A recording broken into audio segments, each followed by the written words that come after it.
Hello and welcome to the next episode of the DTLA podcast, a podcast about the past, present, and future of downtown Los Angeles. I'm Danielle Wolf, and I'm here with my co-host, Elwa Girard. Welcome to DTLA, Danielle. I like how you pronounce so well my name in French. Do I get it almost right, at least? Yeah, so many people cannot do it, so I'm somehow very happy that you speak a little bit of French. I knew it would come in handy at some point. Yes. How are you? How's your week been? I don't know if you know, I've been to the Pride last week in Hollywood. It was so good. I had the chance to really be part of the parade, So I was in the middle where with the different corporation or the different group of people, community parading in the middle of Hollywood Boulevard. It was quite a cool experience. There was really a lot of people and a lot of love, of course. It's the Pride, so it was a very cool experience. What did you do last week? I was busy last week. It was the Greek Film Festival here in Los Angeles, so I was involved with that, going to screenings and parties and all sorts of stuff. Like parties? I do like parties, especially when they're sponsored by the Greek Film Festival, and it's good food and drink and music and all of that. And then I had a lot of friends and colleagues who were in town for the festival. Took them out, showed them around, especially downtown LA, which they, wasn't on their radar, but they were really excited to go to some of the jazz clubs and check out some of the nightclubs here in downtown. We had a good time. Oh, yes, I can imagine. Yeah, I would love to come back here for the first time and discover again downtown, just arriving like a newbie. Looks like a cool experience. And what are we going to talk about today, Danielle? So today we're going to do a little something to give some context to our podcast as a whole. We're going to do a very quick history of downtown Los Angeles, why it's located where it is, how it started, how the whole city kind of grew from this neighborhood, just to kind of give everyone who might be new to our podcast and new to this neighborhood a sense of what's here, why it's here, and what the history is. Yeah. Okay. And what else? Yeah. Then we'll talk about some upcoming events in the next week or so. It's a busy time of year and there's lots of stuff to talk about. So we'll update you on some of that at the end. Yeah. And the weather is so good these days. The weather is always good in LA, isn't it? Most of the time. Yeah. The June gloom is kind of disappearing a little early this year. So I think we're going to get that hot summer weather before long. No. Yes. Oh, we could do a little episode to explain what is this June gloom. I still don't really understand. Why did we choose this topic, Danielle? We thought this would be interesting to talk about because, the theme of our podcast is that downtown is Los Angeles. It's not the type of neighborhood that most people think of when they have a stereotypical view, but it's where the city began. It's where the first people who started the original settlement of the Europeans who came to California were here, and where the city grew from originally, and where I think a lot of the future of the city is. So we thought it would be fun to kind of do a quick overview of that so everyone has a bit of an understanding of the history and where the city's going from here. Yes, exactly. But looking at all the different topics that we want to cover, we were always like, this is complex because we should give some context to that thing. So definitely it will help to, for every new episode that we're going to do and connect with this kind of foundation episode about the history of DTLA.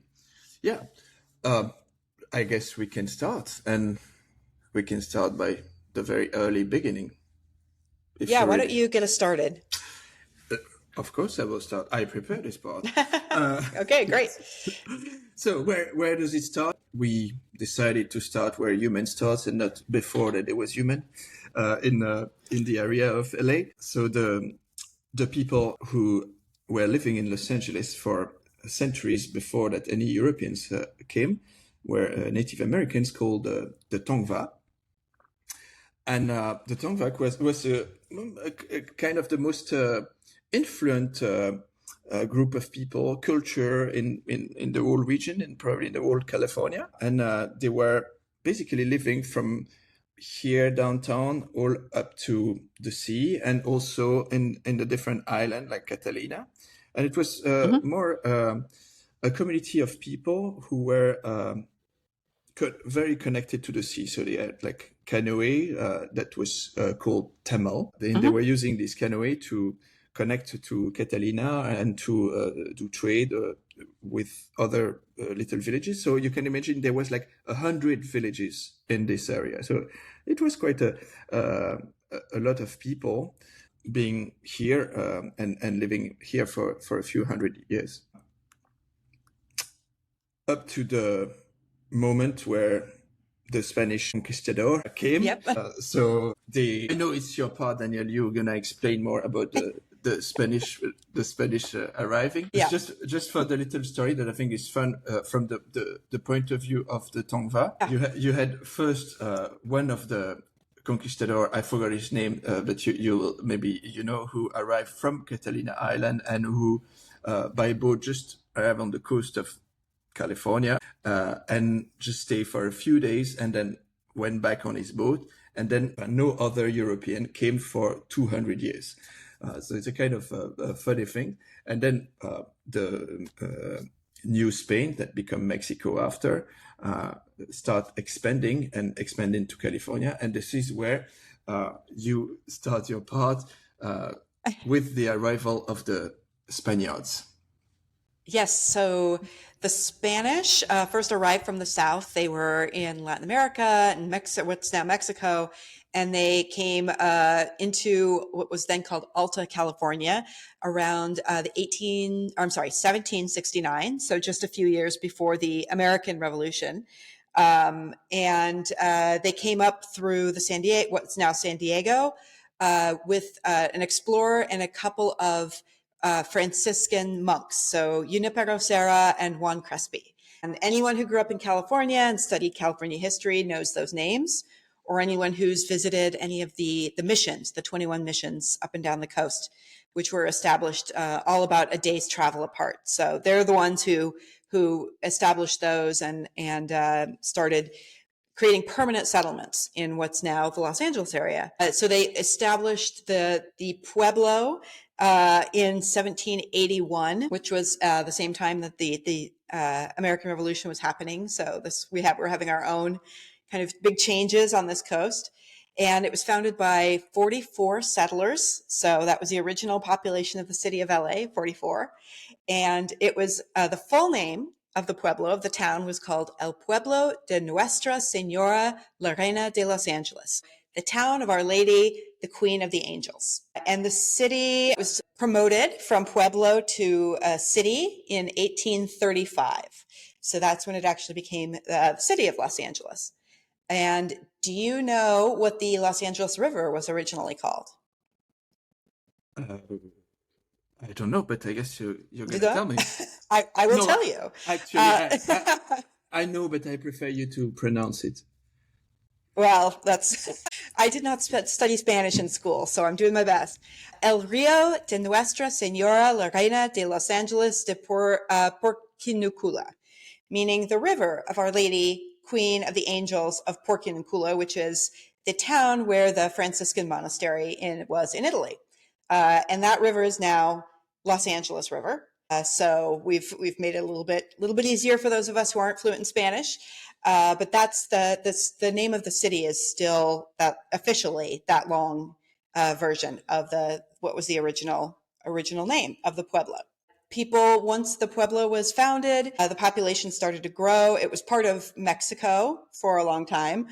But the original historic district where the city was first founded is just north of what is downtown now. So it's still, in this area, Cesar Chavez Avenue, North Los Angeles Street, near what is Union Station. So anyone who knows the neighborhood knows Olvera Street.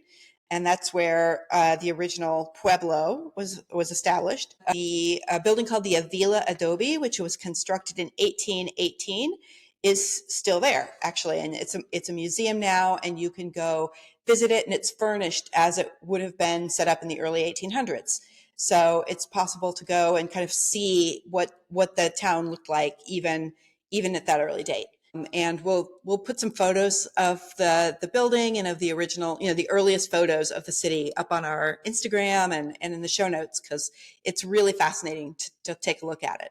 So that was the original kind of pueblo of Los Angeles. When to describe how it looks like when I go to visit that with friends, I always like to explain that it looks like in an old episode of Zorro, the TV show, or Yeah. or in the movies with Antonio Banderas, because it is exactly the context of the story of Zorro. Even if the story is not accurate historically, the context is accurate. The pueblo that we see in Zorro is probably something that looks really like it was and like it is right now. So if you come to visit Los Angeles, you can still visit the pueblo. Few things change, but it really looks like Zorro to me as a European.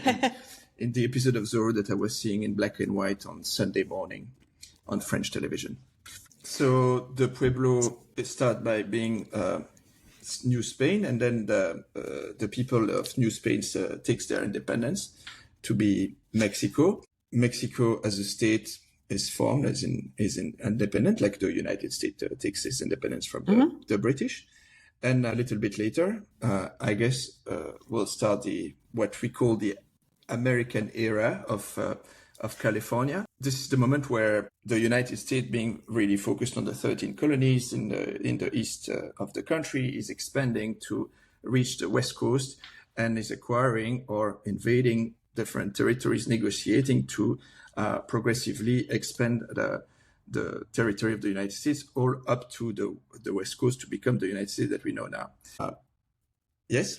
What year was it that California became a state?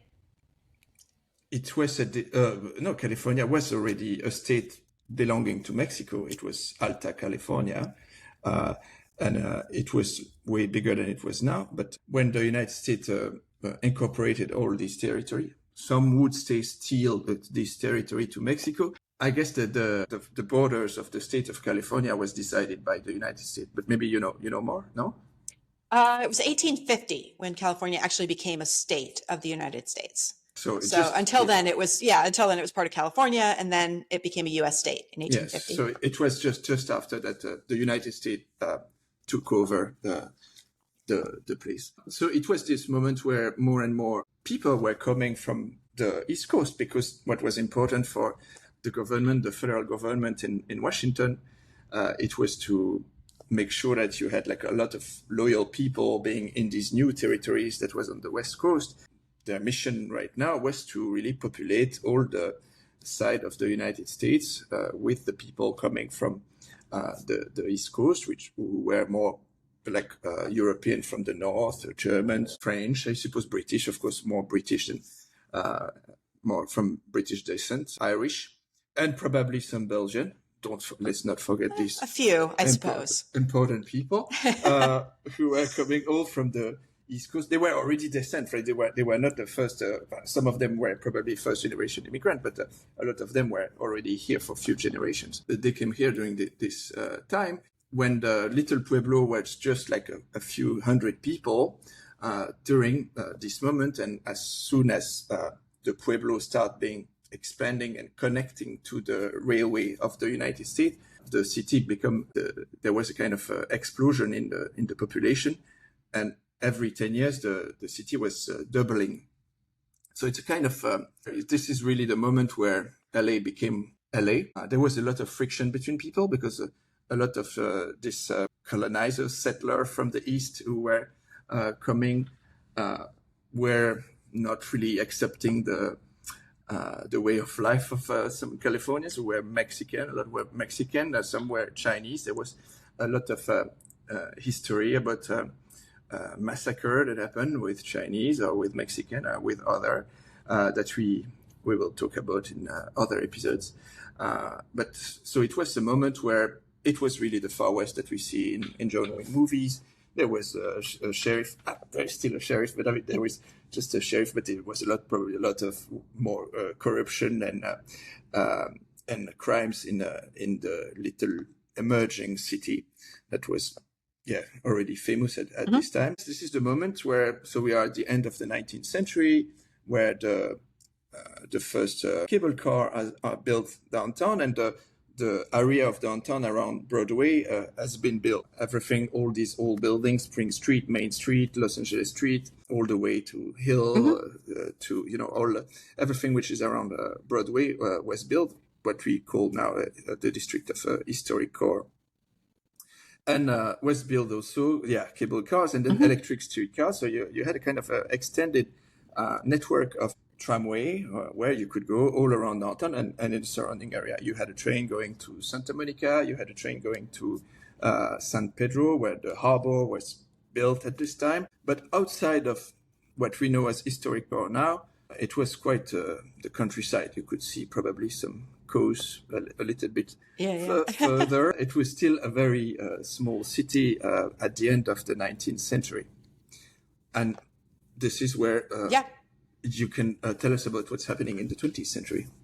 Yeah, absolutely. So I think this is such an interesting period because it's where LA kind of became a city in its own right that people were aware of around the world. Up until then, it was very much a small town. It was in the shadow of San Francisco, which had boomed after the gold rush in the late 1800s. And LA was just kind of a sleepy neighbor to the south. During the early 1900s, LA had a huge boom, especially centered in downtown, in what is now the historic core, named appropriately. But it was by 1920, it had the largest rail line network of any city in the world, including New York. So it was all centered downtown. You could get from downtown LA to 4 different counties around the area, over 1,000 miles of train line. And they built these train lines to try to bring people out to the new housing developments in the Valley and in Hollywood and along the coast. And unfortunately, once those places were settled, a lot of the train lines were taken up and not kept there, because it used to be a really fantastic public transportation system. And you can still actually see, we should take a look at this sometime, on some of the buildings downtown along Broadway, along some of the major streets, the places where the cables used to be anchored on the buildings. If you take a tour with like the Conservancy, they'll point that out, and it's kind of cool to see that. But at that same time, downtown was growing, fast, and they were building all of what we know now as the historic, buildings in this area. So the banks, all of the grand hotels like the Alexandria, the Roslyn, the Biltmore, which we talked about on the last episode, were all built in the early 1900s. So this was also the period where, because of Prohibition, there were a lot of speakeasies, and the downtown was where you would want to come for entertainment and for dining, and it was kind of where things were in that period. And it was also the time of like detective stories and noir. So if you're a fan of Raymond Chandler and some of those, great old hard-boiled detective stories, that was all downtown. They would have their offices in these, historic buildings. You can almost still feel that when you go into those buildings or walk past them. You can feel that, that time, because that's when those buildings were built and in heavy use. That's also the period when Union Station was opened in 1939, which, as we were talking about earlier, they had destroyed 3 different stations and brought them all together in this one station. It's a beautiful building. We should do an episode on that too. But that was sort of the golden period of downtown, when it was really booming and becoming well known outside of just this regional little town. And then after World War II, things started to change a bit. So why don't you tell us about that? Yes, so the Second World War was a kind of a great period for Los Angeles, because a lot of aerospace industry and the defense industry was based here. So a lot of jobs were created during the war, and a lot of wealth was built during this time, and it helped to really expand the city. They were benefiting from the war, but without being victim, like we were in Belgium, for example, but I was not there. So the city continued to expand thanks to that. And a lot of people continue to migrate to Los Angeles because a lot of this factory was hiring. It's the beginning also of really where the car start being really used by a lot of people, and where every family start having a car in Los Angeles, and changed the city forever to really implement this car culture, where yes, all this train network and all this tram and cable car electric system was became somehow obsolete because of the car. And this is where, because of this car culture, the city center, downtown, start having a decline because we were looking for, everybody was in need for a car. A lot of developer believed that we had to build a lot of parking, so we were destroying a lot of building downtown to build parking. We were because a lot of businesses were so afraid that people would not come if they cannot come by car. And by doing this type of things, we also integrated parking into Broadway buildings that you can still see now, where it's like you have like department stores that were destroyed. That the inside of the department store was destroyed to be replaced by parking. But by doing that, we really lower the density of the city center. And what is a city center? If it's not dense, it doesn't make sense, isn't it? Right. This is what a center is about. So by doing that, we created a lot of issues like crime, because you have less people in the street, it's less secure. This is where a lot of poverty was coming. So the car culture really hit strongly the heart of downtown, and it's still visible right now. And how did it look like also at this time? So you had on the side of Broadway, you had Bunker Hill, which is still there. And Bunker Hill, during the war, was a place where all the rich people of the little city were living. So it was full of little villas. So right now, Bunker Hill, you have like this big tower for banks, or you have like Deloitte, you have KPMG or Bank of America. But before, it was just like a fancy little villas for the rich people, because the core of the city was really concentrated downtown. And with the arrival of the car, these rich people decided to migrate to well-known area now, like Beverly Hills or Pasadena or other place. This Bunker Hill became like a kind of a slum, because it's a lot of people were leaving this place, and it attracted a lot of poor people and crime, and this area became a little problem, as well as Skid Row. As you said, the three station, there was three station because the train is private. It was private at this time in the US. It doesn't exist for us as European, but here, so every train line was a private company, and so every station was a private company. So they were competing with each other, and they built their own station, all of them. So in the city center, you had three stations, as you said, that was destroyed. That was what we know now as Skid Row. And during the destruction of that, it took like decades before that this empty train station started being destroyed. We had full of empty warehouse. A lot of jobs were lost in this area. And it created really the ground of a lot of poverty and homelessness. We had also a lot of very wrong policy during the 60s, for example, where the city decided to destroy a lot of hotel or very cheap hotel that would be like affordable housing. And just because they wanted to, their intention was to move away the poor people, but of course they didn't move away. Where would they go? So they just destroyed their home, and then they become homeless. The creation of Skid Row as it is now is a kind of political intention almost behind that. Yeah. So that was really how downtown would look like. So you had like some area which became very dangerous, and with a lot of poor and homeless people. You had like Broadway being like where we were building parking in very beautiful buildings, and the density of the city center was decreasing, and a lot of people were moving away, and downtown became a kind of dangerous area that we see in a lot of movies from the 80s and the 90s. But thanks God, in 2000, there is a new hope for downtown that you're going to tell us more about. Yeah, one of the big things that affected the downtown sort of redevelopment was in 1999, the Los Angeles City Council passed an adaptive reuse ordinance. So changed the law so that it was easier for developers to take vacant office and commercial buildings, the things that were sitting empty, maybe, attracting crime and some other problems, and made it easier to renovate them into lofts and apartments and condos and mixed use buildings. So it wasn't just zoned, purely for commercial anymore. And that made it possible and profitable to take some of those gorgeous old buildings and renovate them and make them places that people wanted to move into and open up businesses and restaurants and kind of bring people back.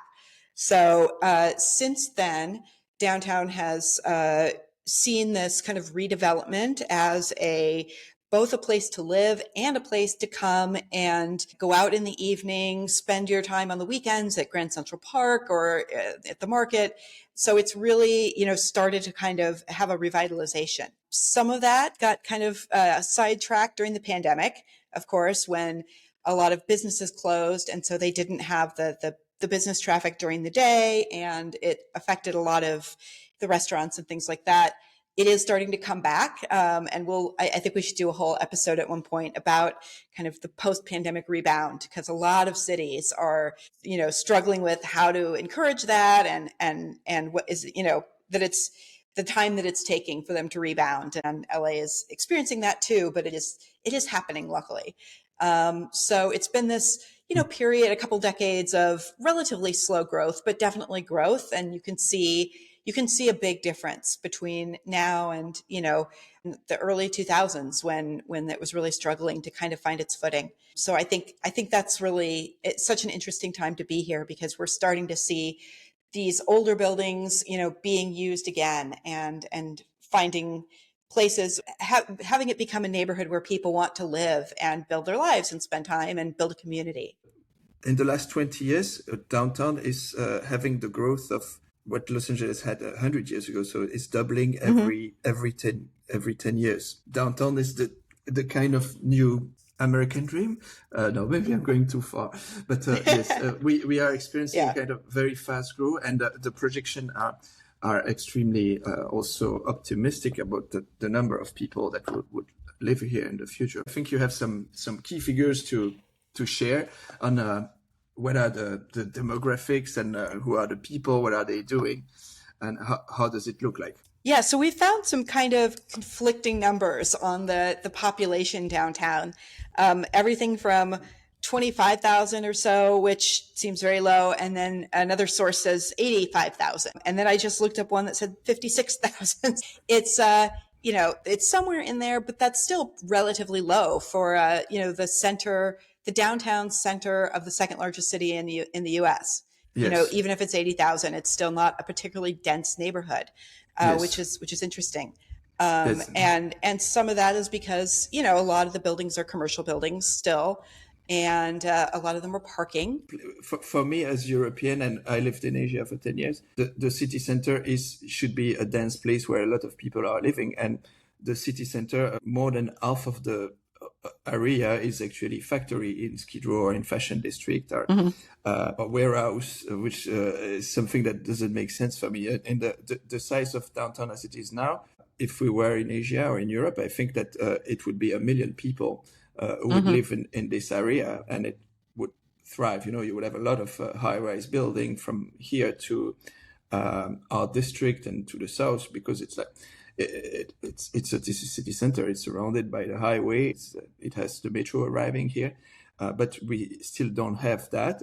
I don't know if we will have it one day, but it has the potential to be this kind of place where 1 million people would live, like Manhattan, And it is one of the few places in LA where you don't have to have a car. There are 2 large grocery stores and a lot of smaller places, and there's just everything you need is easily walkable in this neighborhood. And it's a very rare thing in LA. Hopefully that kind of attracts more people and helps boost the public transportation. It's good for everyone, I think, if we can encourage that kind of growth. Yes, it's also it's one of the reasons I decided to live here, is because you can walk. You have plenty of bars and restaurants. I do love to go to bars. You too, isn't it? This is where we met. this is what makes this place amazing, and where you have this kind of European feeling that Americans love so much when they go to Paris. Oh, it's so amazing! You can walk everywhere, and then you can do it here. It's just that you don't come downtown, but this is what we can do. So I really like this feeling. But maybe you have more little interesting statistics about the. So I found some kind of cool stuff. So I was interested in things where downtown is either very similar to the rest of LA or very dissimilar. So I pulled out a few. So the median household income in 2022 for downtown LA was almost exactly the same as Los Angeles as a whole. So we're very average when it comes to median household income. Okay. So who doesn't like to be average? We are average. Yeah. So we're very representative economically of the city. However, this I found fascinating. The average household size in downtown is almost double the average household size of the city as a whole. The average household size in downtown is 4.7 people, which I found surprising. Yeah. It's very big to me. That I could imagine it would be like 1.5, because I have the feeling that there's a lot of people alone. But no, of course, people alone live outside of downtown because there's too much highway. Here we are not alone. Well, but so that leads into another statistic that I thought was interesting, that there are more families downtown than I think people realize. We assume it's all people like us who are single and living, but actually the percentage of married couple families with children among all households in downtown is 22%, which is almost exactly the same as the city as a whole. So there are quite a few families with kids downtown, which I think people would be surprised to hear. Yeah, it's very surprising. Okay, yeah. So that contributes to that family, the household size, for sure. The other... here's one that I think you would be interested in. The percentage of foreign-born residents in downtown. What do you think it is? You mean like me? Yes. I know that is very high. I think that, I've seen the statistics somewhere, and we are a lot of first-generation immigrant here. But I forgot how many. It's almost 38%, close to 38%. And it's in LA as a whole, it's 35. So a little higher downtown, which makes sense, I think. Yeah. But yeah, so it's like, more than a third of the people who live downtown are foreign-born. This is amazing. This is way. If I think about Europe, it is way higher than a city like Brussels, where I come from. I think in Brussels it would be less than 10%. Yeah. LA is I read somewhere, and I should see if I can find the statistic, that LA is the most diverse city in the world, I think, in terms of the origin of the population. So yeah, downtown is representative of that. Yes. About that, I found the statistics about diversity, and where I saw that at least I think it was in 2000, in the census of 2000, because in America it's a strange thing for Europeans, as that people are categorized according to the color of their skin. We cannot do that in Europe, but so you would qualify people by being Black, Latino, Asian, or white. Amongst these 4 categories in downtown, they are divided quite equally. So you have like around 25% for every category of people, which makes it one of the most diverse area in probably in the United States, and just it's the second most diverse in the county of LA, where the first one is next to Koreatown and around Wilshire, mid Wilshire. Yes. So okay. This is also what I really love about downtown, is the diversity. Yeah, me too. And I'll leave you with one final one that I think is really interesting, which is the percentage of people in graduate or professional school downtown is 4.6%, which is twice as high as the city of Los Angeles as a whole. And I assume that's because USC is right next to downtown, so we've got some people who are in higher education there, but we're highly educated down here. So we have more smart people here. Smart people are moving downtown. Yeah. So anyway, just some statistics that I thought were kind of interesting about what the neighborhood's like today. Maybe we should talk about what are the upcoming events in the area for next week. Yes. So This coming week, there's several things. And the first one, I think, is the most important. Everyone want to pay attention to this. There's a downtown LA trivia night happening at Cole's restaurant on 6th Street. So it's called All Things DTLA. So we're going to be there. And you can come and challenge us at the trivia night to see if you know more about downtown than we do. Yes. And you might. So we'll see. Yes, we love this bar, Coles, isn't it? I think it's the oldest bar in LA. It's where they claim to be the inventors of the French dip. Leaps claims that also. So maybe we should do a French dip, taste test at some point. But it's a great bar, and yeah. Actually, one day I tried the French dip in this place, and I was like, it doesn't sound very French to me.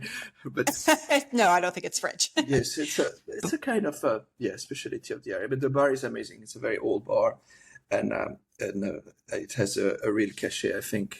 And what else is happening next week? So a couple more things. We've got a new vendor at the Grand Central Market, Nonna's Empanadas.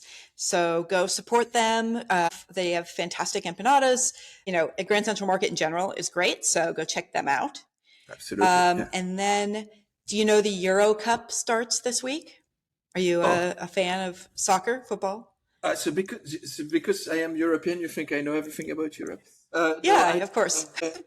I don't follow so much about soccer, but I noticed that there is a real traction for European soccer here in LA. I've seen some bars where you had a lot of people watching like the match from the European League, and I was so surprised to see that they loved it. And yeah, so there's a lot of places downtown where you can go watch sporting events, and so they'll be showing the Euro Cup. One in particular I want to call out is Garçon de Café, which is the French wine bar where we met. They're going to be showing all of the Euro Cup games at noon, and they'll have lunch specials, and you can have some French wine and French food along with your cheering on the French team or whoever you support. So that'll be a fun time to come out. Do that. Daniel, do you receive a free drink from them each time that you talk about them? I should, right? You should. Yes, you should. we haven't sorted that out yet, but we should.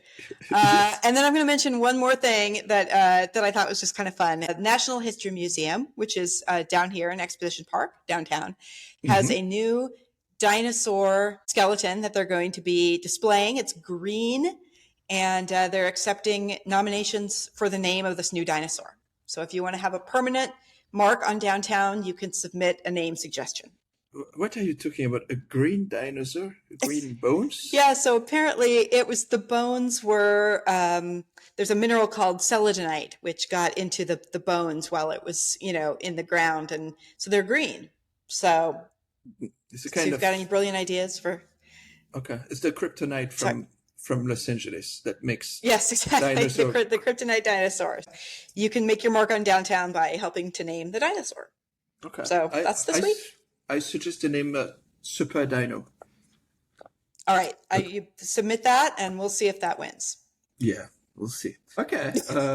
Okay. Sounds that we have a lot of things to do. Then I think it's good for today. And yeah, have a great week. Thank you so much for listening. Please let people know about us, subscribe, share, rate us, and keep listening in and let us know what you'd like to hear. We'd love to hear from you. Maybe remind what is the our Instagram account? DT is LA podcast on Instagram. And you can also email us dtislapodcast@gmail.com. So drop us a line and follow us. See you next week. See you. Bye-bye. Bye-bye.